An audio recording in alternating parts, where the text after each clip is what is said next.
नमस्कार दोस्तों, आप सभी का स्वागत है हमारे YouTube चैनल पर। तो दोस्तों, भगवान श्री कृष्ण वास्तुशास्त्र का विशेष ध्यान रखते थे। उन्होंने धर्मराज युधिष्ठिर को वास्तुशास्त्र का ज्ञान दिया। ये ज्ञान समस्त मानव जाति के लिए महत्वपूर्ण और कल्याणकारी है। दोस्तों, श्री कृष्ण ने दो ऐसे पेड़ पौधों के बारे में बताया है जिनकी घर की सीमा में होना दुख और दरिद्रता लाती है। यह वृक्ष उस घर के सामने होने से घर के सदस्यों को कभी भी सुख शांति नहीं देती, हमेशा उन्हें पराजय और विफलता का सामना करना पड़ता है। दोस्तों, वास्तुशास्त्र के अनुसार वृक्ष और पौधे हमारे घर के सुंदरता को बढ़ाते तो हैं, साथ ही ये वातावरण को भी शुद्ध रखते हैं। वृक्षों से सकारात्मक ऊर्जा का संचार होता है, तो यह हमारे जीवन के लिए अत्यंत आवश्यक होती है। नकारात्मकता को कम करके वातावरण को अधिक सकारात्मक बनाने का कार्य यह करते हैं। दोस्तों, घर के सामने शुद्ध पेड़ पौधे लगाने से बरकत आती है। साथ ही साथ ये पेड़ पौधे कई प्रकार के वास्तु दोषों को भी नष्ट करते हैं। आज हम जानेंगे कौन से वृक्ष हमारे घर के सीमा में होने चाहिए और कौन से नहीं। तो दोस्तों, सबसे पहला है पीपल का पेड़। किसी जलाशय के सामने पीपल का वृक्ष लगाने से उस व्यक्ति को सैकड़ों फल मिलता है। जब पीपल के पत्ते गिरकर उस जलाशय में बहते हैं तो वह पितरों को पिंडदान के समान होते हैं।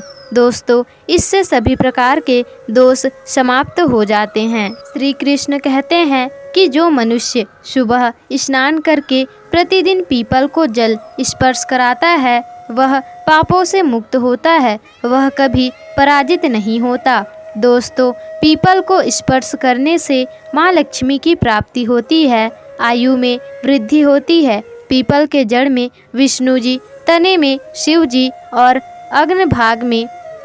अग्रभाग में ब्रह्मा जी स्थित होते हैं। दोस्तों, गोमती अमावस्या के दिन पीपल को प्रणाम करने से जो फल मिलता है वह 1000 गाय के दान के बराबर होता है। संसार में पीपल के समान कोई नहीं। साक्षात श्री हरि इस पेड़ में, इस वृक्ष में पीपल के रूप में विराजमान है।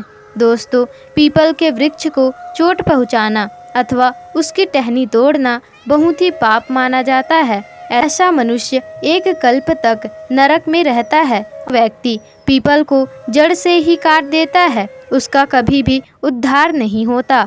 दूसरा है दोस्तों आंवले का वृक्ष। श्री कृष्ण कहते हैं, संसार में आंवले का वृक्ष सबसे पवित्र और परम प्रसिद्ध है। इसके वृक्ष को लगाने से स्त्री और पुरुष जन्म मृत्यु से मुक्त हो जाते हैं। यह फल भगवान विष्णु को अत्यंत प्रसन्न करने वाला और शुभ माना गया है। इसे खाने से सभी पापों से मुक्ति भी मिलती है।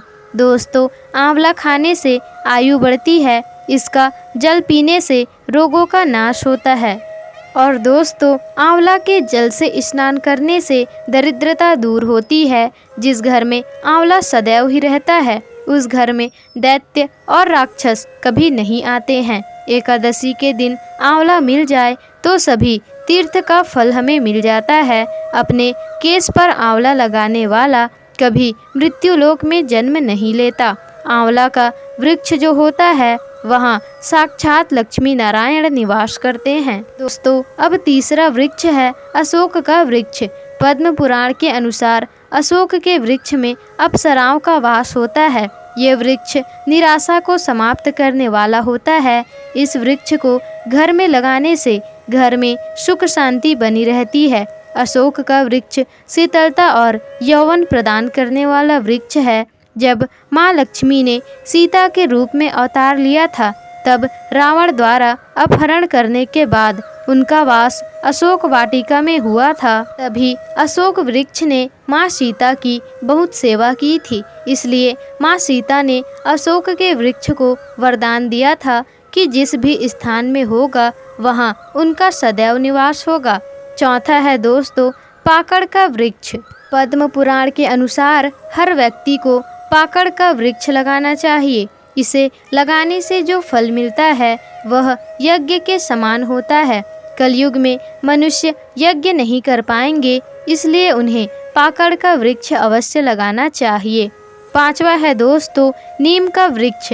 नीम का वृक्ष लगाने से सूर्य देव प्रसन्न होते हैं।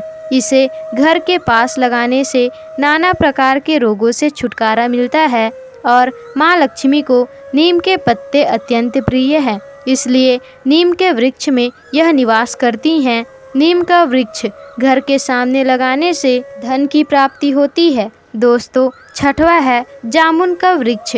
यदि कोई मनुष्य कन्या प्राप्ति का कामना करता है तो उसे जामुन का वृक्ष अवश्य ही लगाना चाहिए।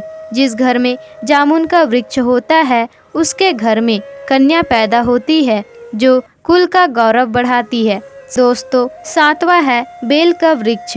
बेल के वृक्ष में भगवान शिव और गुलाब के वृक्ष में माता पार्वती निवास करते हैं, इसलिए बेल के वृक्ष के पास गुलाब का वृक्ष लगाया जाए तो आपको शिव जी और माता पार्वती जी का आशीर्वाद आपको प्राप्त होता है। उस घर में कभी भी दुख दरिद्रता नहीं आती है, घर में कभी भी अकाल मृत्यु नहीं आती और दोस्तों कोई स्त्री विधवा नहीं बनती है। 8वां है नारियल का पेड़। दोस्तों नारियल किसी भी धार्मिक प्रतिष्ठान का अंग है, यह अत्यंत ही शुभ माना जाता है। नारियल का पेड़ होने से घर में शुभता आती है और उस घर के सदस्यों का समाज में बहुत मान सम्मान होता है। सुंदर पत्नी की कामना करने वाले अनार का वृक्ष आपको लगाना चाहिए। पलाश का पेड़। दोस्तों ब्रह्मा तेज प्रदान करते हैं, इसलिए उनका रोपण अवश्य करना चाहिए वंश वृद्धि और संतान कामना करने वाले मनुष्य को। दोस्तों अगर मनुष्य किसी बीमारी से पीड़ित है तो उसे खैर के वृक्ष का रोपण करना चाहिए। इसका वृक्ष लगाने से बड़े बड़े रोग दूर हो जाते हैं। मोंगरे के पौधे में गंधर्व निवास करते हैं, इसका रोपण करने से कार्यों में वृद्धि की प्राप्ति होती है।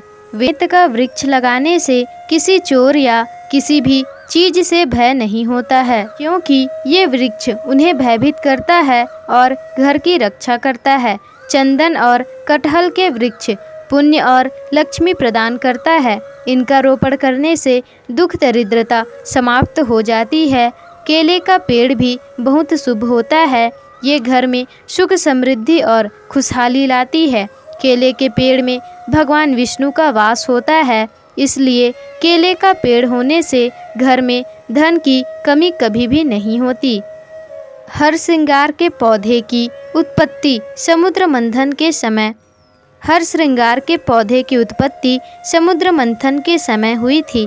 माँ लक्ष्मी भी समुद्र मंथन से प्रकट हुई हैं, इससे आपको माँ लक्ष्मी की कृपा प्राप्त होती है। दोस्तों मनुष्य को कभी भी ताड़ का वृक्ष नहीं लगाना चाहिए। ताड़ का वृक्ष संतान को नाश करने वाला होता है। इसका वृक्ष जहाँ होता है वहाँ के घरों के संतान की उन्नति नहीं होती। बहेड़ी का वृक्ष भी कभी भी नहीं लगाना चाहिए। इस वृक्ष पर प्रेतों का वास होता है। जो मनुष्य बहेड़ का वृक्ष लगाता है वह प्रेत बन जाता है। इसके नीचे बैठकर कभी भी पूजा नहीं करनी चाहिए। अगर किसी मनुष्य को शत्रु का भय डरा रहा है तो उन्हें केवड़े का वृक्ष लगाना चाहिए। तो दोस्तों आपको यह वृक्षों से जुड़ी जानकारी कैसी लगी हमें कमेंट बॉक्स में ज़रूर बताइएगा। और अगर वीडियो अच्छी लगी हो तो वीडियो को लाइक शेयर कमेंट और चैनल को सब्सक्राइब जरूर ही कर लीजिएगा, ताकि ऐसी ही जानकारी आपको आगे भी मिलते रहे।